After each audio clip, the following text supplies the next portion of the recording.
my beloved Boss Mike Cervera.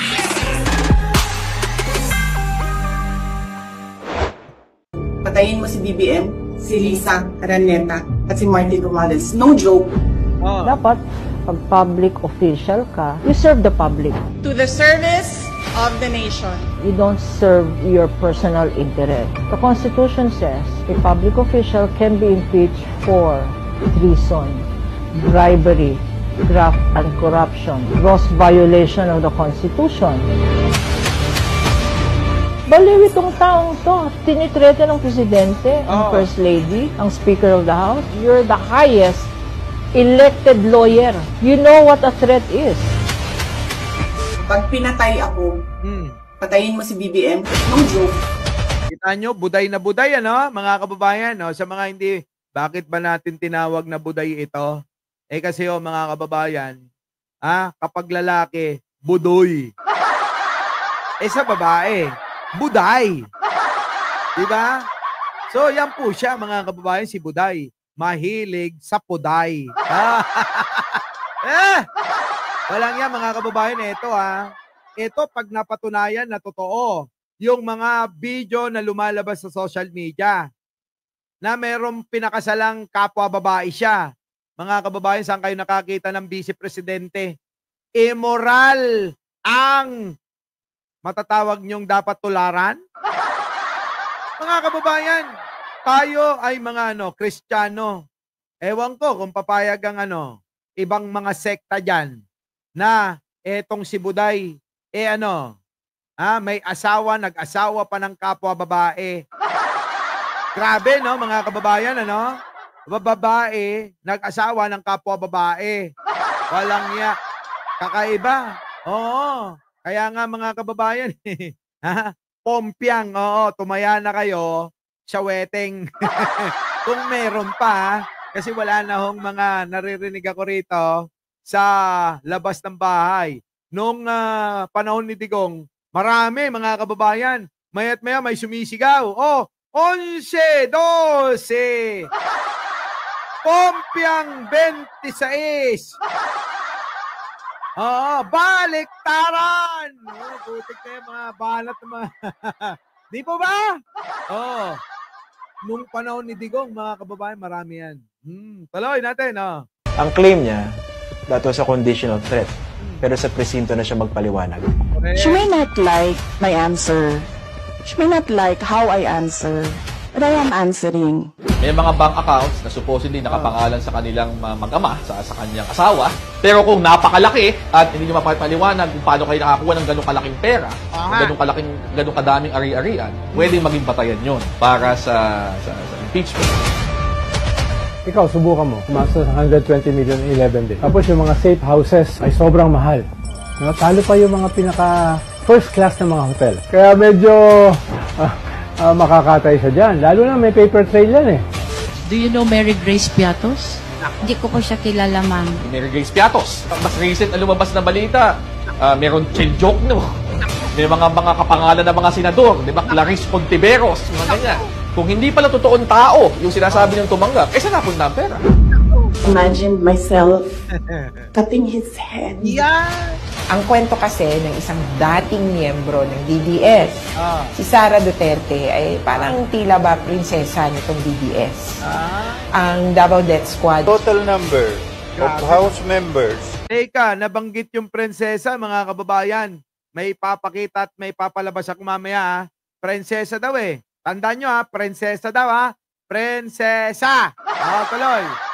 Who verified and swore before me this impeachment complaint is 215 House members. Grabe 7 sala ni Sara. Nako, the 7 articles of impeachment.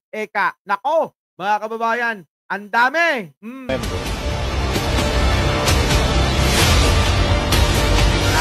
Isa pa, mga kababayan, abangan natin to. Pasok natin mga kababayan, panoorin nyo ng buo. Pasok! Pag pinatay ako, patayin mo si BBM, si Lisa Araneta, at si Martin Romualdez. No joke. Dapat, pag public official ka, you serve the public. To the service of the nation. You don't serve your personal interest. The Constitution says a public official can be impeached for treason, bribery, graft, and corruption. Gross violation of the Constitution. Baliw itong taong to. Tinitrete ng presidente, ang first lady, ang speaker of the house. You're the highest elected lawyer. You know what a threat is. Pag pinatay ako, patayin mo si BBM, no joke. Ang claim niya, that was a conditional threat. Pero sa presinto na siya magpaliwanag. She may not like my answer. Nako. She may not like how I answer. But I am answering. May mga bank accounts na supposedly nakapangalan sa kanilang mag-ama, sa kanyang asawa. Pero kung napakalaki at hindi nyo mapapaliwanag kung paano kayo nakakuha ng ganong kalaking pera, kung ganong kadaming ari-arian, pwede maging batayan yun para sa impeachment. Ikaw, subukan mo. Kumasa sa 120 million in 11 days. Tapos yung mga safe houses ay sobrang mahal. Oo nga. Talo pa yung mga pinaka first class na mga hotel. Kaya medyo makakatay siya dyan. Lalo na may paper trail yan eh. Do you know Mary Grace Piatos? Hindi ko po siya kilala, ma'am. Mary Grace Piatos. Mas recent na lumabas na balita, meron chill joke, no? May mga kapangalan ng mga senador, di ba? Clarice Contiveros, mga ganyan. Kung hindi pala totoong tao yung sinasabi niyang tumanggap, saan napunta ang pera? Correct. Imagine myself cutting his head. Ang kwento kasi ng isang dating miyembro ng DDS, si Sara Duterte, ay parang tila ba prinsesa nitong DDS. Yun, mga kababayan wait lang, may papakita ako sa inyo. Kasi parang tugmang-tugma rin yan eh. Oo eh. Parang tugmang-tugma mga kababayan eh. Nasaan na yung Boss Mike? Langya, mga kababayan, kakaiba to. Oo. Panoorin po ninyo. Ito na. Pasok. Isang dahilanan ho ng pag-uwi ko sa Pilipinas ay dahil sa mga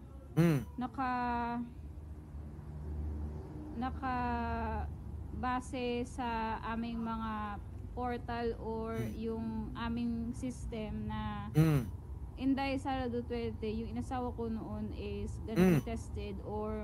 Yung inasawa daw niya noon. Ay! Diyos ka! Yung inasawa daw niya noon, mga kababayan, narinig niyo? Inday Sara Duterte, yung inasawa ko noon is gonna be tested or matetest siya ito sa pagpasok niya as a leader, as VP, as Vice President. Kaya ako nakasangguni sa kanya bilang isang leader or presidential queen of the Republic of the Philippines. Kita nyo mga kababayan? Yung prinsesa naging reyna na mga kababayan. Mahina. Sino yan, Boss Mike? Mahina. Eto, mas malakas. Gusto nyo? Wait lang. Sana mas malakas, Buday. Yung susunod po, bakit po kailangan kami maghiwalay at saka... Ito na mga kababayan, yung dahilan daw ng paghiwalay nila ni Buday. Yung susunod po, bakit po kailangan kami maghiwalay at saka bakit kami kailangan magdesidido po para maiangat ho yung pamilya namin. Kasi Bakit ganyan ang ilong niyan? Kalabaw ba yan?